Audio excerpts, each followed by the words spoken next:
자, 한자하는 곰TV 오늘 선정 단어는 확진입니다. 저번에 감염을 했는데 왜 이번에는 확진이냐? 간단합니다. 요즘 가장 많이 들리는 단어이기 때문이고요. 조금 더 사실대로 말하면 여기저기서 많이 들리니까 그만큼 어떻게 쓰는 거였지? 하고 복습할 기회도 많을 거다라는 점에서 확진을 골랐습니다. 아, 무섭죠? 요즘 확진자 숫자. 그래도 우리나라는 이제 많이 줄었는데 하루 확진자가 얼마나 나오냐 이게 초미의 관심사였잖아요. 요즘은 이제 이탈리아랑 이란이 난리인 것 같습니다만 한동안 이 확진이란 말을 계속 듣게 되니까 이번 기회에 확진, 한자로 쓰기 확실하게 익히고 자주자주 머릿속으로 자연스럽게 복습도 하시기 바랍니다. 자, 확진 어느 정도는 예상할 수 있죠. 왜 확진인가? 확실한 진단이죠. 그죠?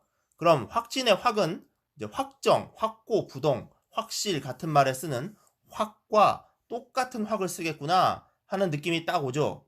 네, 바로 그게 구들확입니다. 한자로는 자, 이렇게 생겼는데요. 그럼 이제 우리가 해야 할 일은 이게 왜 구들확이냐를 알아보는 게 되겠죠. 옆에 있는 자, 인정할 이는 신경 쓰지 않습니다. 구들확을 보니까 한자에 크게 두 부분으로 나눌 수 있어요. 왼쪽은 이제 돌석, 그리고 뭔지 모르는 좀 복잡해 보이는 오른쪽, 이렇게 두 부분입니다. 자, 돌석은 잘 아실 테니까 곧바로 이 오른쪽에 있는 것에 집중할게요. 우선 한자 부수 중에 자주 보이는 것 중에 자주 보이는 것 중에 세추를 아셔야 되겠는데, 자, 세추, 세추, 자, 세추에서 이게 뜻이고 이게 의미죠. 자, 말 그대로 새입니다. 새, 날아다니는 새. 자, 한자에서 대표적으로 새를 나타내는 한자가 두 개 있어요. 자, 세조는 세조는 많이 이제 들어봤죠. 그런데 한자를 조금 공부해야 하는 글자가 바로 이 세추입니다. 새조와 마찬가지로 새, 날아다니는 새라고 생각하면 되는데 문제는 이게 왜 새냐 하는 것이겠죠. 자, 이럴 때는 옛날 글자 모양을 보면 이해가 갑니다. 자, 보시는 모양이 옛날 갑골문에서 쓰던 새입니다. 거의 그림이죠. 이게 시대가 변하면서 지금의 새추가 되었다 그렇게 생각하면 됩니다. 지금도 옆으로 그어진 줄에서 옛날 모양이 좀 보이기도 하죠. 그래서 이 새추가 있으면 새와 관련이 있구나 하고 생각하거나 아니면 최소한 한자 발음이 추이구나 하고 생각하면 됩니다. 예를 들어서 추천하다 할 때 밀추자 같은 경우에는 이렇게 쓰죠. 왜? 새를 손으로 미니까 추천, 뒤에서 밀어주는 거야. 새를 앞으로 가라고. 그러니까 이런 식으로 뭐 발음이 추이거나 아니면 예를 들면 좀 이건 까치 자, 그리고 이건 이제 기러기 아닙니다. 여튼 이게 이제 새추라는 걸 알아두시고요. 자, 그럼 복잡하다고 생각했던 이 글자, 복잡하다고 생각했던 오른쪽 부분은 보면 새추와 뭔가 뚜껑처럼 이렇게 생긴 덮개가 그려진 걸 알 수 있습니다. 사실 제가 복잡하다고 했던 요 글자는 복잡하다고 했던 자, 이 글자는 또 간단하다고 보면 간단하죠. 예, 새 가운데에서도 몸집이 크고 큰 날개가 일품인 이제 학입니다. 학, 뭐 두루미라고도 하죠. 두루미. 이번에 알고 보니까는 두루미랑 학이 또 같은 말이더라고요. 예, 전 다른 종류인 줄 알았어. 같은 종류더라고요. 그런데 이제 이 글자 가만히 보시면 학에 큰 날개가 있는 걸 알 수 있습니다. 어디에 있나요? 자, 제가 뚜껑이라고 했던 이건 아까 그대로 새추인데 아까 그 글자를 보면 여기에다가 이렇게 날개를 붙인 거죠. 예. 그러니까 모양으로는 덮을멱이라고 합니다. 이 한자 이름으로는. 그런데 그게 중요한 건 아니고 이게 이제 학의 날개다라고 생각할 수 있겠죠. 예. 딱 사진에서도 보는 그렇게 펼쳐져 있는 날개. 그러니까 새를 표시해주고 거기다가 학의 특징인 날개를 덮었다. 이렇게 보시면 날개가 있다. 이렇게 보시면 되는 거죠. 자 이제 우리는 그러면 처음에 복잡하다고 했던 건 이제 와서 보니까 이제 학이었던 겁니다. 학. 그죠? 학. 예, 학인 겁니다. 자, 이제 우리는 다시 구들학을 전체적으로 보겠습니다. 구들학. 자, 전체적으로 보니까 어떻습니까? 이제 돌과 학이 있는 거네요. 결국에는. 예. 그럼 이제 돌과 학을 가지고 굳다라는 뜻을 만들어 볼게요. 굳다라는 뜻을. 대략 세 가지 방법이 있습니다. 제가 지금부터 하나씩 소개를 해드릴 텐데요. 예, 여러분 취향에 따라서 가장 외우기 쉬운 방법을 선택해서 익히면 됩니다. 자, 첫 번째는 굳다라는 말을 나타내는데 돌과 학을 왜 가져왔을까를 생각해 보는 겁니다.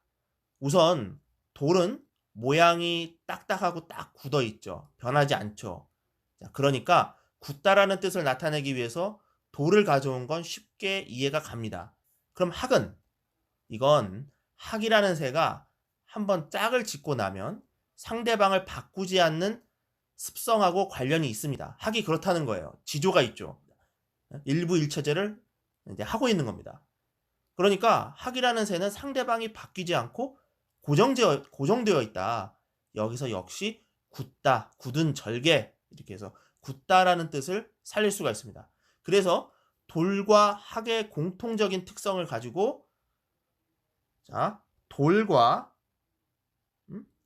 학의 공통적인 특성을 가지고 굳을 학이 되었다. 굳을 학을 만들었다. 이렇게 이해하는 겁니다.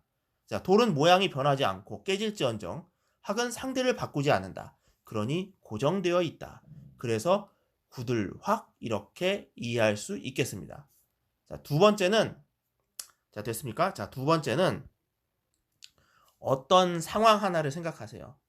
그러니까 어떤 돌 바위가 이렇게 있어요. 자, 바위가 높다란 바위가 있어. 바위가 있는데 이 돌바위 위에 학이 제가 그림 잘 못 그린다만 전에도 말씀드렸다시피 학이 자, 고고하게 딱 학이 여기에 딱 학이 한 마리 앉아 있는 거예요. 동양 문화에서 학은 대단히 이제 고고하고 절개 있고 그런 식으로 표현하잖아요. 시류에 영합하지 않고 등등. 그래서 그런 학이 바위 위에 이렇게 딱 고고하게 절개 있게 그렇게 고고하게 서 있는 모습에서 이제 굳을 확을 유추하는 겁니다. 돌석이 있고 여기 학이 딱 고고하게 안 움직이고 딱 뭐 인간들을 국어보듯이 높은 산 위에서 딱 돌바위 위에서 돌이라는 걸 까먹으면 안 되고 자 돌바위 위에서 보고 있는 거죠. 근데 한편으로는 또 요거 한번 생각해 보세요. 되게 이렇게 학이 딱 서 있을 때는 어떻게 있습니까? 막 머리를 막 두리번 이러면서 쉴 새 없이 막 움직이나요? 아니죠. 가만히 딱 서 있죠. 예. 딱 움직인다고 해도 어떻게 움직여요? 꼭 마치 딱 이렇게 딱 끊어진 영상처럼 움직이죠. 가만히 있다가 주변에서 아주 잡스러운 아주 하찮은 인간이 이제 자기한테 싹 다가오면 인기척이 느껴져. 그러면 어떻게 확 날아가 버리죠, 그냥. 이렇게 딱 학이 고고하게 서 있는 그림, 서 있는 모습 이런 걸 상상하면서 자, 굳을 확자를 생각하는 겁니다. 자, 이게 두 번째입니다.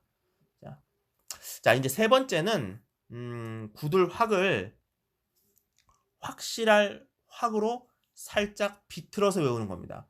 어차피 굳을 확을 쓰는 대표적인 말 가운데 하나가 이제 확실이니까 확실할 확으로 살짝 비틀어 놓고 외우는 겁니다.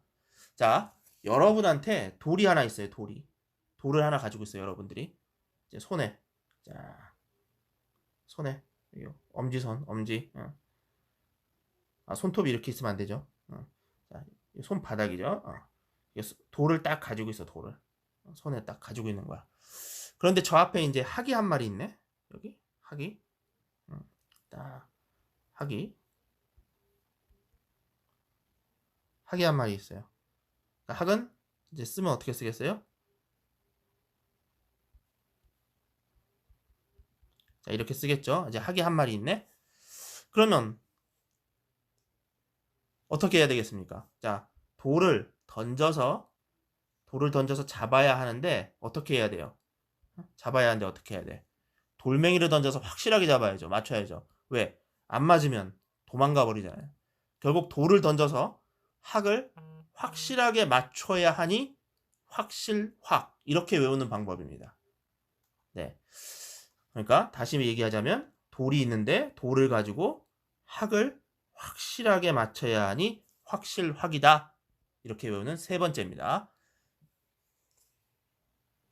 자, 참고로 제가 이렇게 세 가지를 다 소개해 드리는 건 어떤 게 여러분들이 쉽게 외울 수 있을까? 잘 확신이 안 서서 그렇습니다. 여기서도 확이 나오네요. 그래서 차라리 구들확, 확실할 확자를 익히는데 각자가 가장 쉬운 걸 선택하시라고 모두 소개해 드린 거고요. 참고로 이 가운데 어떤 게 가장 익히는데 나은지 댓글로 달아주시면 저에게 많은 도움이 되겠습니다. 네. 그럼 이렇게 구들확은 정리를 하겠습니다. 구들확은 모양이 변하지 않는 돌과 상대를 바꾸지 않는 자, 모양이 변하지 않는 돌과 상대를 바꾸지 않는 학, 지조가 있는 학의 모습에서 구들확을 만들었다는 첫 번째. 그리고 돌 위에 학이 딱 서 있는 데서 학이 서 있는 데서 고고하게 움직이지 않고 딱 고정된 것처럼 서 있는 학 한 마리의 모습에서 구구들확을 유추하자는 두 번째. 마지막으로 여기에다가 이 학에다가 돌을 던져서 확실히 맞춰야 해서 확실할 확이라는 세 번째까지 말씀드렸습니다. 자, 그러면 이제 남은 건 진찰할 진인데요. 제가 진찰할 진을 알기 위해서 이 앱에서 다시 한번 진찰할 진이 있는 단어를 찾아가겠습니다.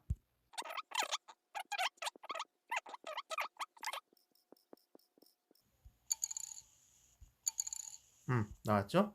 자, 진료가 있으면 진료 이렇게 되겠죠. 역시 옆에 있는 병고진료는 생각하지 않습니다. 왜냐면 우리의 목표는 이제 확진을 확실하게 쓰는 거니까. 자, 먼저 좀 특이하게 생긴 이 석줄에 대해서 말해 볼게요. 몇 개 있어요. 세 줄 있죠. 그래서 이름은 삼입니다. 삼. 근데 그냥 삼은 아니고 털럭삼이에요. 털럭이 뭐예요? 몸에 난 털이죠. 예, 모양부터 털인 걸 알 수 있잖아요. 털럭 세 가다, 털 세 가다. 그런데 이 글자는 이제 털 중에서도 뭘 말하냐? 수염을 말합니다. 수염. 할아버지 이제 턱 밑에 자란 수염이죠. 대략 지금의 모습에서도 얼굴에 이제 길게 난 얼굴에 뭐 가시 이렇게 있고 그래서 이렇게 싹싹싹 털이 있는데 털이 있으면 이렇게 있으면 요 모습에서도 이렇게 석줄을 생각해 볼 수 있겠죠. 예.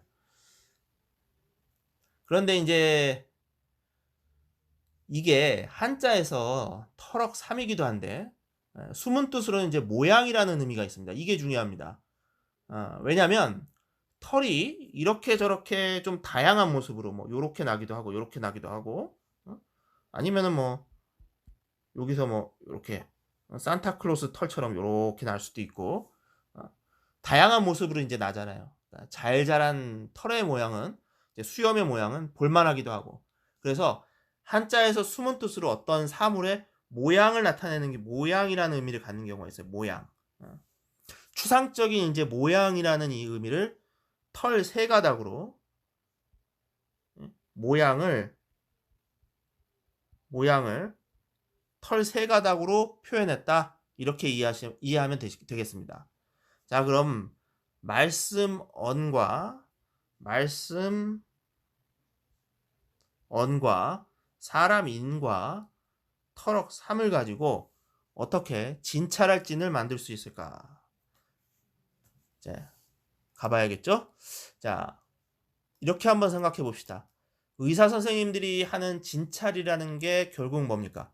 사람 모양을 보고 이것저것 질문을 던져서 식사는 잘합니까? 밥 먹고 난 다음에 느낌은 어때요? 기침은 언제부터 했어요? 뭐 이런 식으로 물어보고 대답하고 하면서 이루어지는 게 결국에는 진찰이죠. 자, 그럼 연결해 보겠습니다. 의사가 말로 상태를 물으면서 사람의 모양을 보니 진찰할 진. 자, 다시 해보겠습니다. 의사가 말로 사람의 모양을 보면서, 이게 모양이라 그랬어요. 숨은 뜻이 모양. 예, 중요합니다. 모양. 자, 사람의 모양을 보면서 살피니 진찰할 진. 됐습니까? 그럼 이렇게 한자로 확진 쓰기가 끝날 수 있지만 그러지 않고 진찰할 진을 쉽게 외우는 다른 방법을 보너스로 한번 소개하겠습니다. 그것도 여러분이 좋아하는 삼국지 이야기를, 자세하게 관우의 이야기를 꺼내볼게요. 아까 이건 뭐라고 했어요? 수염이라 그랬죠. 삼국지에서 수염이 특징인 사람 누가 있어요? 관우죠, 관우. 엄청 길고 멋있는 이제 수염을 딱 휘날리면서 청룡 언얼도를 가지고 막 휘둘리는 이제 관우죠. 오죽하면 호가 수염이 이제 아름다운 남자라 그래가지고 미염공이라고 했겠어요. 미염공. 그래서 이 수염을 가진 사람을 우리는 이제 관우로 봅니다. 요 수염을 가지고 있는 요 사람, 요걸 우리는 관우라고 봅니다. 그럼 이 옆에 와서 이것저것 말로 물어보는 건 누구겠어요? 말로. 의사죠, 의사. 삼국지에서 유명한 의사 누가 있습니까? 화타죠, 화타. 실제로 삼국지에서 독화살을 맞은 관우를 화타가 와서 치료해줬다는 거 아니겠어요? 자, 마침 그런 상황을 한 번에 알 수 있는 사진, 벽화를 찍은 사진을 제가 보여드릴게요. 자, 이건 인천 차이나타운에 있는 삼국지 벽화거리에서 있는 그림입니다. 멋진 수염을 두르고 바둑 두고 있는 관우가 있죠. 그리고 그 옆에 누가 있습니까? 화타가 독을 긁어내고 있잖아요. 자, 바로 이 장면 그대로가 한자 진찰할 진이 아닐까 하는데요. 진찰할 때 이것저것 물어보는 의사인 화타가 왼쪽에 있고 수염난 사람, 곧 관우가 오른쪽에 있잖아요. 그러니까 진찰할 진을 써야 할 때는 바로 이 사진을 떠올리자는 겁니다. 됐습니까? 자, 한번 사진을 찬찬히 뜯어보시기 바랍니다. 자, 화타는 어디에 있고, 말로 이제 물어보는 화타는 어디에 있고, 관우의 수염은 어떻게 있는지 이렇게 살펴보는 것만으로도 진찰할 진이 딱 머릿속에 떠오르는데 도움이 될 겁니다. 아니면 뭐 상황을 말로 풀어볼 수도 있겠죠. 화타가 말로 수염난 관우에게 물어보며 진찰하니 진찰할 진이다, 이런 식으로. 자, 이 그림이든 아까 그 사진이든 아니면 뭐 말이든 여러분이 쉽게 떠올릴 수 있는 것을 기억하시면 되고요. 그럼 이렇게 해서 확진을 마치겠습니다. 복습하면, 자, 모양이 변하지 않는 돌, 그리고 짝을 바꾸지 않는 굳은 절개를 갖고 있는 학으로 굳을 확을 만들었다. 이게 첫 번째. 다음, 돌 바위에 있는 새 한 마리의 모습으로 학을 외우자. 이게 두 번째. 세 번째는 돌을 가지고 이 학한테 돌을 던져서 확실하게 맞춰야 하니 확실할 확으로 외우자. 이게 세 번째 되겠습니다. 자, 그리고 돌과 학, 그리고 말로 의사가 사람의 모양을 보고 살피니 진찰할 진이라고 했습니다. 그럼 여러분 모두 건강 유의하시면서 확진 가운데 한 분이 아니라 확진을 한자로 쓸 수 있는 한 분이 되길 기대하면서 한자하는 곰TV 확진편을 마치겠습니다. 시청해주셔서 감사하고요. 구독과 좋아요 부탁드리면서 다시 한번 감사드립니다.